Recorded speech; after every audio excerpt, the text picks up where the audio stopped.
Hi, my name is Erica Wiggins, and this is going to be my presentation over my restaurant.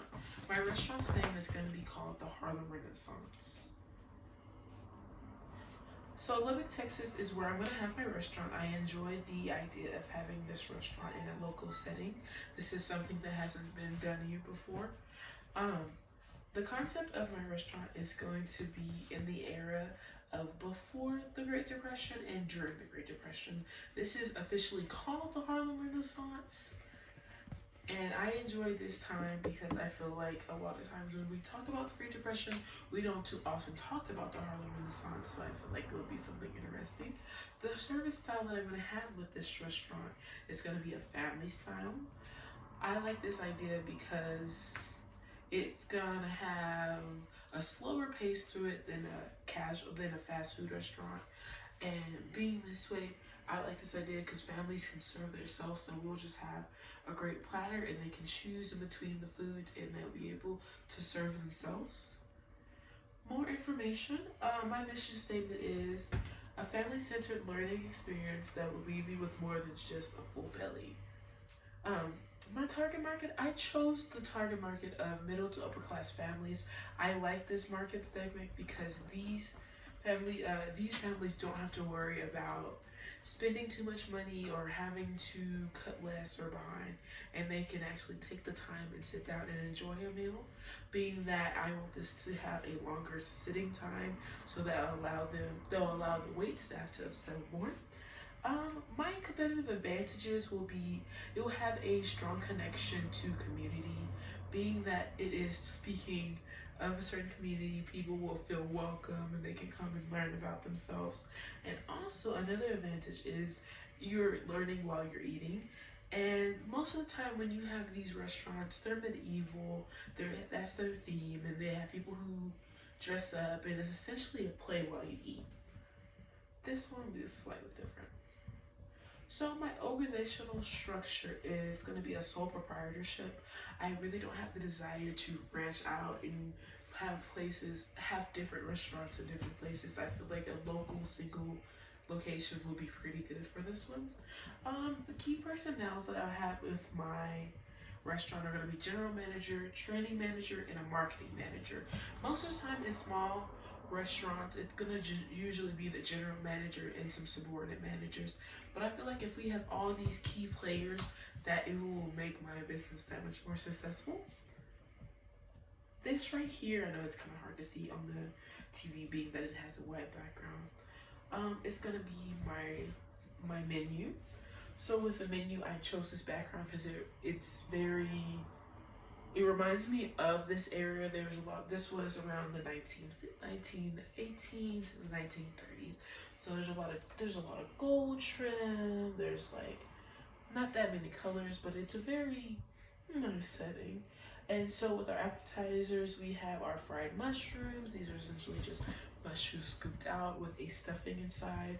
With our entrees, one of them is going to be the mac and crawl. This is like a traditional mac and cheese, but instead they're going to have a crawfish as the protein, which is very popular in the Cajun community. In the other half of the menu, we have the desserts, which we have a beignet, which is just a square piece of dough cut out, and it's going to be deep fried. And once it's out of the oil, you're going to dust it with baking flour, powdered sugar, make it really sweet. A lot of people like to eat them with honey as well. And lastly, we have our cocktails. Our main cocktail is going to be the Hurricane. This is a traditional cocktail with its specific glass. And the specialty with my restaurant is they're going to make their own sweet sauce with it. Most of the time people buy them, but I feel like it'll make it stand out if we do that way. So with the decor and ambiance, I do like the idea of having it in a speakeasy. It will make the family members feel like it's quite exciting and they can have a historical connection to the time. I like the low lights and the bold wall patterns, and with this, I would like to have like portraits of famous like jazz musicians from the era. It would really look great in this. And then this is the floor plan that I would like So with this floor plan, I do like how it's open. Right here in this lower half right here is where I would like to have live musicians playing. I like the idea because where the people are sitting, there's not really walls to keep the sound from getting to everywhere. And another favorite thing about it is that there's no tables really close to the restrooms, so you don't have to worry about the smell drifting on when you're eating, so that's a plus.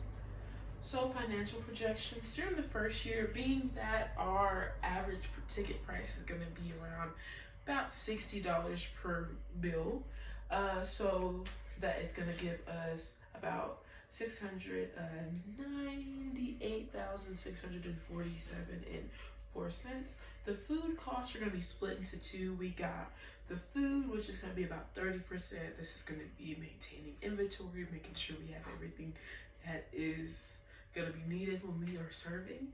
And also our liquor is going to be about a 17% cost. And then of course we have our labor costs, which is going to be from our back of house, front of house, managers, all of that working together to make sure we are properly running. So altogether, so we about have a 77% expense. That's going to be helpful for the next slide. So we have a profitability timeline. So with our sales in the first year, it's about that same price, but with the 77% expenses, that's going to take it about $537,958.22, and that's going to leave us with a profit of $160,688.82. As you can see, the sales kind of go down throughout the years. This is going to show when the newness of the restaurant's going to die down a bit, but we're seeing that it's never going to be too low that they're losing too much money. But towards the fourth year, we see a slight pickup, and this is when we're going to start implementing a new marketing plan. We're going to start strategizing differently, exchanging, moving around that 77% expenses so that it will work more in our favor. And then our investment details. So the initial capital requirement is going to be about $750,000. That is quite a bit, but it is a casual family restaurant. And so about $375,000 is going to be needed. So that it's going to be coming from our investors, and then it's going to be a debt that we will pay. Oh no. Okay. This is going to be from investors, and the rest is going to be on my own from saving up over time. Reasons to invest in my restaurant are, it's going to help educate young people of a generation and that subcultural group that are very highly misunderstood. This group of people really changed the way people view the people of that generation, so learning about them will be that much more easier. And this will help people find joy within their families again. Being that you have to sit down with your family, eat with them, it's going to be great. You're going to have fun. And also, it will bring a new spin on restaurants. The educational portion will be there. You don't have to worry about just stuffing your face and feel like you're not doing anything. And it would help bring more tourism to the town. So, thank you very much. This has been my presentation over the Harlem Renaissance. Boom.